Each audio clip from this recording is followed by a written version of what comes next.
എല്ലാവർക്കും family star YouTube ചാനലിലേക്ക് സ്വാഗതം. ഇന്ന് നമ്മളൊരു കുഞ്ഞു വീഡിയോ എന്ന് പറയാൻ പറ്റത്തില്ല, അത്യാവശ്യം ഒരു വലിയ വീഡിയോ ആണ്. ഒരു സൺഡേ മോർണിംഗ് റുട്ടീനാണ് ചെയ്യാൻ പോകുന്നത്. അപ്പം സൺഡേ ആയതുകൊണ്ട് ഇന്ന് ലീവൊക്കെയാണ്. അപ്പം നമ്മൾ താമസിച്ചൊക്കെയാണ് എഴുന്നേറ്റിരിക്കുന്നത്. അപ്പം നമുക്ക് റുട്ടീനൊക്കെ ഒന്ന് കാണാം. അതിന് മുന്നേ എല്ലാവരും വീഡിയോ മുഴുവനും ഒന്ന് സ്കിപ്പ് ചെയ്യാതെ കാണണം. അതുപോലെ തന്നെ ഞങ്ങളുടെ ചാനൽ എല്ലാവരും മറക്കാതെ ഒന്ന് സബ്സ്ക്രൈബ് ചെയ്തേക്കണേ. അപ്പോൾ നമ്മളിന്ന് എല്ലാ കാര്യങ്ങളും ഉൾപ്പെടുത്താൻ പറ്റുമെന്ന് അറിയത്തില്ല. എന്നാലും അത്യാവശ്യം രാവിലത്തെ എല്ലാ കുക്കിങ്ങും കാര്യങ്ങളും എല്ലാം ഉൾപ്പെടുത്തിയിട്ടുണ്ട്. അപ്പോൾ തീയൊക്കെ നമ്മൾ കത്തിച്ചിട്ടുണ്ട്. ഇനി നമുക്ക് കഞ്ഞി അടുപ്പത്തിടണം. അതിന് മുന്നേ നമ്മൾ വെള്ളമൊക്കെ ഒന്ന് തിളപ്പിക്കാൻ വേണ്ടി അടുപ്പത്ത് കത്തിച്ച് വെച്ചിട്ടുണ്ട്. രാവിലെ തന്നെ എല്ലാവർക്കും ചായ നിർബന്ധമാണല്ലോ, അപ്പോൾ ഞങ്ങൾക്കും അങ്ങനെ തന്നെയാണ്. അത് ചായക്ക് വേണ്ടി വെള്ളമൊക്കെ വെച്ചിട്ടുണ്ട്. ഇനി അരിയൊക്കെ ഒന്ന് കഴുകിയെടുക്കാൻ വേണ്ടി ഞങ്ങളിവിടെ അരിയെ ഇച്ചിരി വെള്ളം ഒഴിച്ച് നല്ലതായിട്ടൊന്ന് തിളപ്പിച്ചെടുത്ത് കഴുകിയിട്ടാണ് അരിയിടാറ്. അപ്പോൾ അതിനുവേണ്ടി ഗ്യാസൊക്കെ കത്തിച്ചൊന്ന് വെച്ചിട്ടുണ്ട്. ഇനി നമുക്ക് ഇന്നത്തേക്ക് കുറച്ച് ഉണക്കമീൻ എടുത്തിട്ടുണ്ട്. ആ ഉണക്കമീനൊക്കെ നമ്മൾ ചൂടുവെള്ളത്തിലൊന്ന് ഉപ്പ് പോകാൻ വേണ്ടി ഇട്ട് വെച്ചിട്ടുണ്ട്. അപ്പോൾ തീയൊക്കെ നല്ല രീതിയിൽ ആളി കത്തുന്നുണ്ട്. അപ്പോൾ നമ്മുടെ കഞ്ഞിയൊക്കെ വെള്ളമൊക്കെ ഒന്ന് തിളച്ച് കിട്ടുന്നുണ്ട്. അപ്പോൾ തേണ്ട ചായയൊക്കെ റെഡി ആയിട്ടുണ്ട്. അപ്പോൾ ഞങ്ങൾ രണ്ടുപേരും കൂടെ ചായയൊക്കെ ഒന്ന് കുടിക്കട്ടെ. നമ്മുടെ അരിയൊക്കെ തന്നെ തിളച്ച് വന്നിട്ടുണ്ട്. ഇനി അരിയൊക്കെ നമുക്ക് നന്നായിട്ട് കഴുകണം. കണ്ടോ, ആദ്യം കഴുകി കളയുമ്പോൾ ഉള്ള കളറ് പോകുന്നുണ്ടോ. അപ്പോൾ ഇനി നല്ല ആയിട്ട് ഒന്ന് തെളിഞ്ഞ് വരുന്നത് വരെ നല്ല വൃത്തിയായിട്ട് അരി ഒന്ന് കഴുകിയെടുക്കണം. നല്ല വൃത്തിയായിട്ട് 4-5 തവണ കഴുകിയതിന് ശേഷമാണ് ഞങ്ങൾ അരി അടുപ്പത്തിടാറ്. അപ്പോൾ വെള്ളമൊക്കെ തന്നെ നല്ലതായിട്ട് തിളച്ച് വന്നിട്ടുണ്ട്. ഇനി നമുക്ക് അരി അടുപ്പത്ത് ഇടാം. അപ്പോൾ ഇന്നത്തെ കറികൾ എന്തൊക്കെയാണെന്ന് വെച്ചാൽ നമ്മൾ തൈര് എടുത്ത് വെച്ചിട്ടുണ്ട്. അപ്പോൾ ആദ്യം തന്നെ നമുക്കൊരു തട്ടിക്കൂട്ട് മോരുകറി എന്നൊക്കെ പറയാം. എന്തെങ്കിലും എളുപ്പത്തിൽ ഉണ്ടാക്കാവുന്ന ഒരു മോരുകറി ഉണ്ടാക്കാം. അപ്പോൾ മോരുകറിക്ക് വേണ്ടി നമ്മൾ സവോളയും പച്ചമുളകൊക്കെ ചെറുതായിട്ടൊന്ന് അരിഞ്ഞെടുത്തിട്ടുണ്ട്. ഇനി കുറച്ച് വെള്ളമൊക്കെ ഒഴിച്ച് ഗ്യാസ് കത്തിച്ചൊന്ന് വേവിച്ചെടുക്കണം. അപ്പോൾ അതിനാവശ്യമായിട്ടുള്ള തേങ്ങയൊക്കെ നമ്മൾ തിരുമ്മി വെച്ചിട്ടുണ്ട്. ഇനി തേങ്ങയൊക്കെ ഒന്ന് നമുക്ക് മിക്സിയുടെ ജാറിലിട്ടൊന്ന് അരച്ച് എടുക്കണം.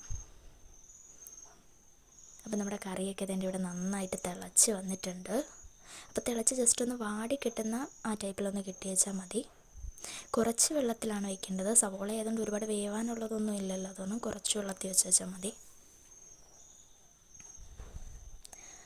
ഇനി നമുക്ക് അരപ്പൊക്കെ ഒന്ന് നമുക്ക് മിക്സിയുടെ ജാറിലേക്ക് മാറ്റാം.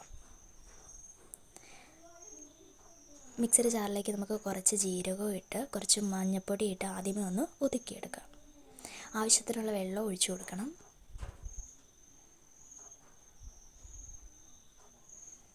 അപ്പം നമുക്കൊന്ന് ഒതുക്കിയെടുക്കാം. അതിനുശേഷം നമുക്കതിലേക്ക് ഒരു 3 വെളുത്തുള്ളിയും കുറച്ച് ഇഞ്ചിയും കൂടെ ഇട്ട് കൊടുക്കാം. എന്നിട്ട് നന്നായി ഒന്ന് അരച്ചെടുക്കാം. അപ്പോൾ ഇതെല്ലാം റെഡി ആയിട്ട് കിട്ടിയിട്ടുണ്ട്. നമ്മുടെ സവാളയുടെ വെള്ളവും പറ്റിയിട്ടുണ്ട്. അപ്പോൾ അതിലേക്ക് അരപ്പൊക്കെ ചേർത്ത് നമുക്കൊന്ന് ഇളക്കി കൊടുക്കാം. ഇനി അതിലേക്ക് നമ്മളെടുത്ത് വെച്ചിരിക്കുന്ന തൈരൊന്ന് മിക്സിയുടെ ജാറിലിട്ടൊന്ന് ഉടച്ചെടുത്തിട്ടുണ്ട്.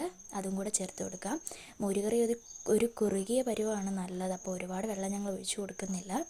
ഇനി മോരുകറി ഒന്ന് തിളപ്പിക്കാതെ ഇളക്കി നല്ല ചൂട് വറുക്കുന്ന സമയത്ത് ആ പച്ചമണമൊക്കെ ഒന്ന് മാറുന്ന സമയത്ത് നമുക്ക് ഗ്യാസ് ഓഫ് ചെയ്യാം. ഇനി അതിലേക്കുള്ള കടുകൊക്കെ നമുക്കൊന്ന് വറുത്തെടുക്കാം. അപ്പോൾ ഇതിൻ്റെ ആവശ്യത്തിന് വറ്റൽമുളകും ചെറിയുള്ളിയും കറിവേപ്പിലൊക്കെ എടുത്ത് വെച്ചിട്ടുണ്ട്. ഇനി ചട്ടിയൊക്കെ ചൂടായിട്ടുണ്ട്. നമുക്ക് എണ്ണയൊക്കെ ഒന്ന് ഒഴിച്ചു കൊടുക്കാം. എണ്ണ ചൂടായി വരുന്നുണ്ട്.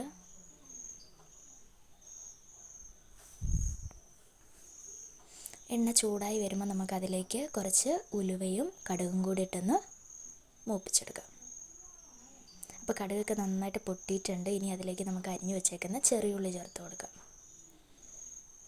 ചെറിയുള്ളി നന്നായിട്ടൊന്ന് മൂത്തൊരു ബ്രൗൺ കളറായിട്ട് വേണം നമുക്ക് ബാക്കിയുള്ളതൊക്കെ ഇട്ട് കൊടുക്കാൻ. അതുവരെ നന്നായിട്ടൊന്ന് കരിയാതെ ഇളക്കി കൊടുക്കണം.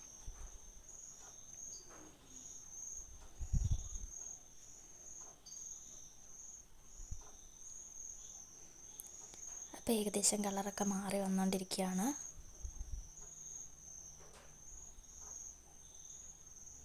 ഇനി അതിലേക്ക് നമുക്ക് വറ്റൽമുളകും കറിവേപ്പിലയും കൂടി ചേർത്ത് ഇളക്കി കൊടുക്കാം.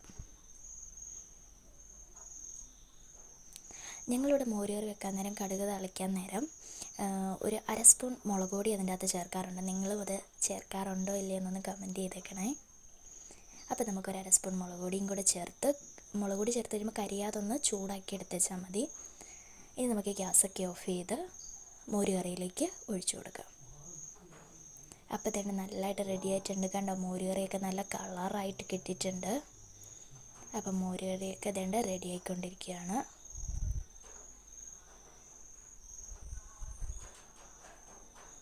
അപ്പോൾ തന്നെ മോര് കറിയൊക്കെ നല്ല റെഡി ആയി കിട്ടിയിട്ടുണ്ട്. രാവിലെ ജോലിക്ക് പോകുന്ന സ്ത്രീകൾക്കൊക്കെ നല്ല എളുപ്പത്തിൽ ചെയ്യാൻ പറ്റുന്നതാണ്. അപ്പോൾ എല്ലാവരും ഒന്ന് മസ്റ്റായിട്ട് ട്രൈ ചെയ്ത് നോക്കണം. ഇനി നമുക്ക് ഉണക്കമീനൊക്കെ കഴുകി വെട്ടി ഒന്ന് എടുത്തിട്ടുണ്ട്. അതിലേക്ക് മുളക് പൊടിയും മഞ്ഞൾപ്പൊടിയും ചേർത്തൊന്ന് പുരട്ടിയെടുത്തിട്ടുണ്ട്. ഇനി നമ്മൾ എണ്ണയൊക്കെ ചൂടായി വരുമ്പോൾ നമുക്കതിലേക്ക് മീനൊന്ന് വറക്കാൻ വേണ്ടി ഇട്ട് കൊടുക്കാം. നമ്മൾ ആദ്യമായിട്ട് വീഡിയോ ഒക്കെ എടുത്ത് തുടങ്ങിയതേ ഉള്ളൂ. അപ്പോൾ നമുക്ക് മോർണിംഗ് റൊട്ടീൻ കാര്യങ്ങളെല്ലാം ഒന്നും ഉൾപ്പെടുത്തിയൊക്കെ വീഡിയോ എടുക്കാൻ കുറച്ച് ബുദ്ധിമുട്ടാണ്. അപ്പോൾ നമ്മൾ നെക്സ്റ്റ് വീഡിയോയിൽ അതെല്ലാം പരിഹരിച്ച് നല്ലൊരു വീഡിയോ എടുക്കുന്നതായിരിക്കും. അപ്പോൾ കുറച്ച് എല്ലാ കാര്യങ്ങളും നമുക്ക് ഉൾപ്പെടുത്താൻ പറ്റില്ല. എന്നാലും അത്യാവശ്യം രാവിലെയുള്ള എല്ലാ കുക്കിങ്ങും കാര്യങ്ങളും എല്ലാം ഒന്നും നമ്മൾ ഉൾപ്പെടുത്തിയിട്ടുണ്ട്. അപ്പോൾ മീനൊക്കെ നമുക്ക് ഇട്ട് കൊടുക്കാം. അപ്പോൾ മുഴുവൻ മീനും നമ്മൾ ഇട്ടെടുത്തിട്ടുണ്ട്. എണ്ണയ്ക്കകത്തൊക്കെ നന്നായിട്ട് വറുത്ത് കിട്ടട്ടല്ലേ. അപ്പോൾ നമുക്ക് അടുത്തൊരു തോരൻ കറി വെക്കണമല്ലോ. അപ്പോൾ തോരൻ കറിക്ക് വേണ്ടി നമ്മളൊരു ക്യാപ്സിക്കം മുളകാണ് 2 എടുത്തേക്കുന്നത്. ഒരു സവോളയും എടുത്തിട്ടുണ്ട്. അപ്പോൾ ക്യാപ്സിക്കം മുളക് ഒക്കെ ഞാൻ നാട്ടിൽ വെച്ച് അങ്ങനെ കഴിച്ചിട്ടില്ല. ഇവിടെ വന്നിട്ട് ഉള്ള റെസിപ്പീസാണ് അതൊക്കെ. അപ്പോൾ നമ്മുടെ ആവശ്യത്തിനുള്ള വെള്ളമൊക്കെ വേണ്ട ചൂടായി തിളച്ച് കിട്ടിയിട്ടുണ്ട്. കുടിക്കാനുള്ള വെള്ളം അതൊക്കെ ഒന്ന് വാങ്ങി വെക്കാം. അപ്പോൾ നമുക്ക് മുളകൊക്കെ ഒന്ന് അരിഞ്ഞ് നോക്കാം. അപ്പോൾ ക്യാപ്സിക്കം മുളക് തോരൻ വെക്കാത്തവരുണ്ടെങ്കിൽ ഒന്ന് ട്രൈ ചെയ്ത് നോക്കണം. അത്യാവശ്യം നല്ല രുചിയൊക്കെ തന്നെയാണ്. എല്ലാവരും ഒന്ന് ട്രൈ ചെയ്യുക കേട്ടോ. അപ്പം നമ്മൾ സാധാരണ തോരൻ വെക്കുന്ന പോലെ തന്നെ തേങ്ങയും അതിലേക്ക് മഞ്ഞൾപ്പൊടിയൊക്കെ കറിവേപ്പിലയൊക്കെ ഇട്ടൊന്ന് ഇളക്കിയെടുക്കണം. പിന്നെ അരിഞ്ഞു വെച്ചേക്കുന്ന ക്യാപ്സിക്കത്തിലേക്ക് നമ്മൾ ഇട്ടിട്ടുണ്ട്. ഇനി ആവശ്യമായിട്ടുള്ള ഉപ്പും കൂടെ ചേർത്ത് കൊടുക്കാം.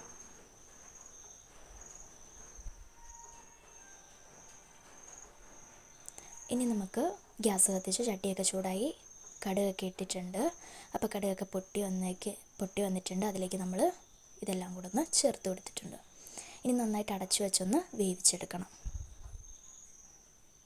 അപ്പോൾ നമ്മുടെ മീൻ വറുത്തതും കൂടെ ഇടയ്ക്ക് നോക്കണില്ലെങ്കിൽ കരിഞ്ഞു പോവേ. അപ്പം മീൻ വറുത്തതൊക്കെ ഇതിൻ്റെ ഇവിടെ ശരിയായിട്ട് വരുന്നുണ്ട്. നന്നായിട്ട് വറുത്ത് കിട്ടുന്ന പരുവത്തിൽ എണ്ണയ്ക്കകത്ത് കിടന്ന് മൂത്തെടുക്കുന്നുണ്ട്. അപ്പം നമ്മുടെ മുളകൊക്കെ നമ്മളൊന്ന് തുറന്ന് നോക്കിയിട്ടുണ്ട്. ആവി കയറി നന്നായിട്ട് വെന്ത് വരുന്നുണ്ട്. അപ്പോൾ ഏകദേശം റെഡി ആയിട്ടുണ്ട് തോരനൊക്കെ. നമ്മുടെ ഉണക്കമീനിലേക്ക് നമ്മൾ കുറച്ച് പച്ചമുളകും കൂടെ അരിഞ്ഞിട്ട് നന്നായിട്ട് ഉണക്കമീനൊന്ന് വറുത്തെടുത്തിട്ടുണ്ട്. അപ്പോൾ അടിപൊളി ടേസ്റ്റാണ്. ഞങ്ങൾക്കിവിടെ ഉണക്കമീൻ എന്നും നിർബന്ധമാണ്. അപ്പം തന്നെ നമ്മുടെ ക്യാപ്സിക്കം മുളക് തോരനും ഇവിടെ റെഡി ആയിട്ടുണ്ട്. അപ്പോൾ രാവിലത്തെ ഏകദേശം പണിയൊക്കെ കഴിഞ്ഞിട്ടുണ്ട്. ഇനി നമുക്ക് തുണിയൊക്കെ കഴുകാനും വേണ്ടി വാഷിംഗ് മെഷീനിലൊന്നിടാം. ഒരുപാട് തുണിയൊന്നും ഇല്ല, എന്നാലും അത്യാവശ്യം ഞങ്ങളുടെ തുണി മാത്രമുണ്ട്. ഇനി നമുക്ക് അത്യാവശ്യം പാത്രമൊക്കെ ആയിട്ടുണ്ട്. പാത്രമൊക്കെ ഒന്ന് കഴുകണം. ഇതിനിടയ്ക്ക് മിറ്റടിക്കുക, മോട്ടർ ഇടുക, അങ്ങനെ പല പണികളും ചെയ്തിട്ടുണ്ട്. അത് നമുക്ക് റെക്കോർഡ് ചെയ്യാൻ പറ്റിയില്ല. അപ്പോൾ പാത്രമൊക്കെ കഴുകാൻ കിടപ്പുണ്ട്. അതൊക്കെ നമുക്ക് പുറത്ത് പോയി ഇതേണ്ട കഴുകി വൃത്തിയാക്കിയിട്ടുണ്ട്. ഇനി ഇന്നലെ അരച്ചു വെച്ച ദോശമാവാണ്. അതൊക്കെ പൊളിച്ചു വന്നിട്ടുണ്ട്. നമുക്കിനി കുറച്ച് ഉപ്പൊക്കെ ചേർത്തൊന്ന് ഇളക്കിയെടുക്കാം.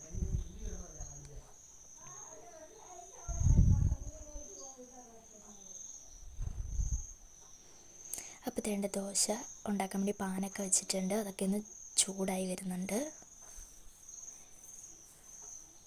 അപ്പോൾ പാൻ ചൂടായി വന്നിട്ടുണ്ട്. നമുക്കിനി ദോശമാവ് ഒഴിച്ചു കൊടുക്കാം. ഒന്ന് പരത്തിയെടുക്കാം.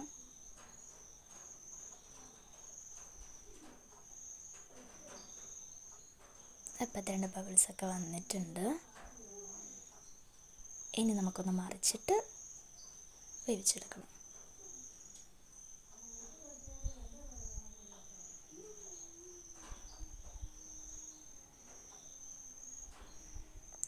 അപ്പം നമ്മുടെ ദോശയൊക്കെ റെഡി ആയിട്ടുണ്ട്. ഇനി ബാക്കി ദോശയും കൂടെ നമുക്ക് ചുട്ടെടുക്കണം.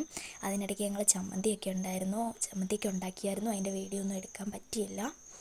അപ്പോൾ തന്നെ ദോശയും ചമ്മന്തിയൊക്കെ ഇവിടെ റെഡി ആയിട്ടുണ്ട്. അപ്പോൾ ഇന്നത്തെ ഞങ്ങളുടെ മോർണിംഗ് റൊട്ടീനൊക്കെ ഇവിടെ തീരുകയാണ്. അപ്പോൾ ഇന്നത്തെ നമ്മുടെ സ്പെഷ്യൽ വിഭവങ്ങളൊക്കെയാണ് കാണിച്ചുകൊണ്ടിരിക്കുന്നത്. അപ്പോൾ എല്ലാവരും ഈ റെസിപ്പീസൊക്കെ ഒന്ന് മറക്കാതെ ട്രൈ ചെയ്യണം. അപ്പോൾ അടുത്ത വീഡിയോയിൽ നമ്മളെല്ലാ കാര്യങ്ങളും ഉൾപ്പെടുത്തി ചെയ്യുന്നതായിരിക്കും. അപ്പോൾ ടാറ്റാ, ബൈ ബൈ.